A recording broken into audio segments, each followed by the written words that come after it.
इयत्ता तिसरी बालभारती धडा 25वा चित्रे या धड्याचे संपूर्ण स्वाध्याय आपण पाहणार आहोत। प्रश्न पहिला, एका वाक्यात उत्तरे लिहा। आईने भीमला काय बजावले? उत्तर, मोठ्या रस्त्यावर जाऊ नको असे आईने भीमला बजावले। भीमचा चेहरा का उतरला?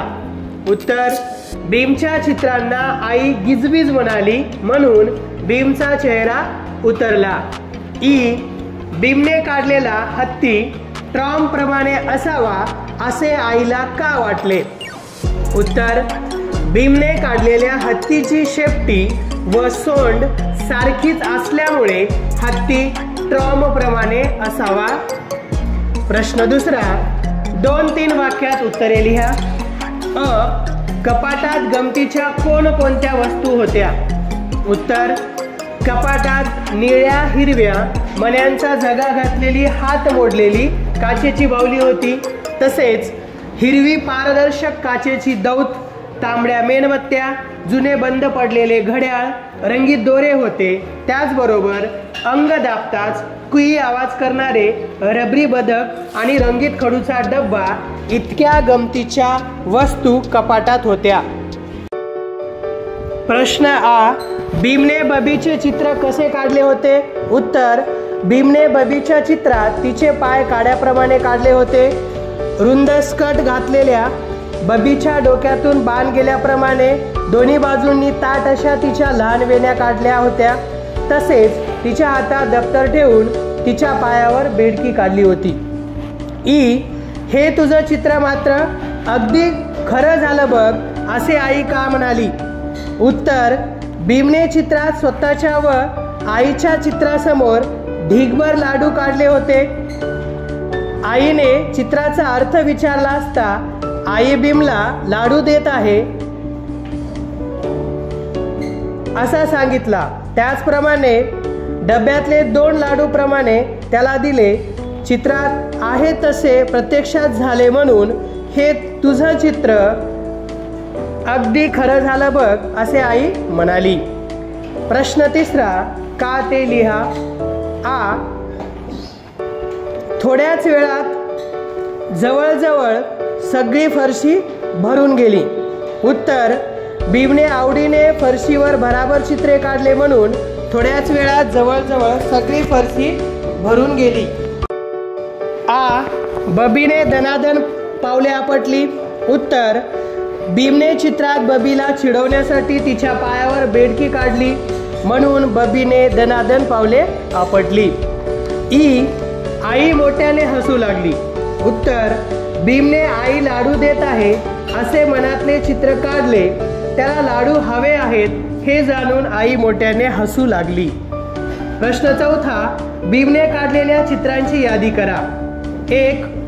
घर व घराबाहेर आई बाबा, बब्बी, भीम, आजोबा, शाळा व 3 कोंबडे। 2. हत्तीचे चित्र। 3. बबीचे चित्र। 4. भीम, लाडूचा ढीग व आई। प्रश्न 5वा, वाक्यात उपयोग करा। कपाळाला हात लावणे। उत्तर, वहीवरील श्यामचे अक्षर पाहून शिक्षकांनी कपाळाला हात लावला। चेहरा उतरणे। उत्तर, बाबांनी आणलेली खेळणी फुटल्याने माझा चेहरा उतरला।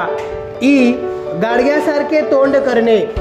सीमाच्या हातातील बाहुली गीताने घेतल्याने सीमाने गाडग्यासारखे तोंड केले। प्रश्न 6वा, तुमच्या आईचे किंवा बाबांचे चित्र काढा। त्यांच्याविषयी 4-5 वाक्य लिहा। तर या प्रश्नाचं उत्तर तुम्हाला आईचे आणि बाबांचे चित्र काढा आणि त्यांच्याविषयी 4-5 ओळीमध्ये उत्तर लिहायचं आहे। पुढचा प्रश्न आहे 7वा, खालील शब्दांना कार जोडून शब्द लिहा। या ठिकाणी उदाहरणात दिलेला आहे चित्र।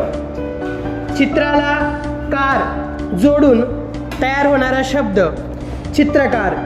त्याप्रकारेच पुढे शिल्प, शिल्पकार, नाटक, नाटककार, आणि पुढे संगीत आणि नकला दिलेला आहे.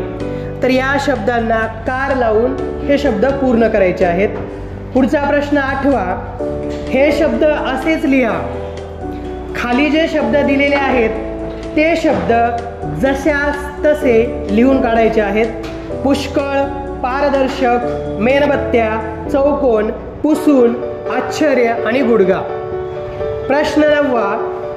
भीमच्या कपाटात गमतीच्या कोणकोणत्या वस्तू होत्या ते तुम्ही या पाठात वाचले. तुमच्या कपाटात किंवा दप्तरात असलेल्या वस्तूंचे नावे लिहा. त्यापैकी तुम्हाला खूप आवडणाऱ्या वस्तूचे चित्र काढा व रंगवा. ती वस्तू तुम्हाला का आवडते ते लिहून वर्गात सर्वांना दाखवा. तर या प्रश्नाचं उत्तर तुम्हाला पूर्ण करायचं आहे. प्रश्न 10वा. बब्बीला वाटते की भीम गाडग्यासारखे तोंड करतो. म्हणजे तो कसे तोंड करत असेल भीमची नक्कल करून दाखवा. खालील प्रसंगी तुम्ही कसे तोंड करता ते वर्गात सर्वांना करून दाखवा. तर या प्रश्नांचे उत्तरे किंवा खाली जे दिलेले नक्कल करण्यासाठी जे प्रश्न दिलेले आहेत तर ते वर्गामध्ये करून दाखवायचं आहे. खूप आनंद झाल्यावर आपण तोंड कसं करतो आपलं ते सर्वांना दाखवायचं आहे. खूप राग आल्यावर, आवडीचा खाऊ कोणीतरी पळवल्यावर, शिक्षकांनी कौतुक केल्यावर, वाईट वाटल्यावर आणि भीती वाटल्यावर. तर हे सर्व नक्कल तुम्हाला वर्गात करून दाखवायचं आहे. पुढचा प्रश्न 11वा. तुमचे आई बाबा तुमच्यावर रागावले आहेत हे तुम्ही कशावरून ओळखू शकता. आई बाबा आपल्याला रागवतात तर काही वेळेस रागवतात तर कशावरून हे आपल्याला ओळखू शकता आपण कशावरून रागवलेत ते. तर या प्रश्नाचं उत्तर तुम्हाला लिहायचं आहे. तर अशा पद्धतीनं या धड्याचे संपूर्ण स्वाध्याय येथे संपतात. सुंदर अक्षरात संपूर्ण स्वाध्याय लिहून काढा आणि वाचन करा.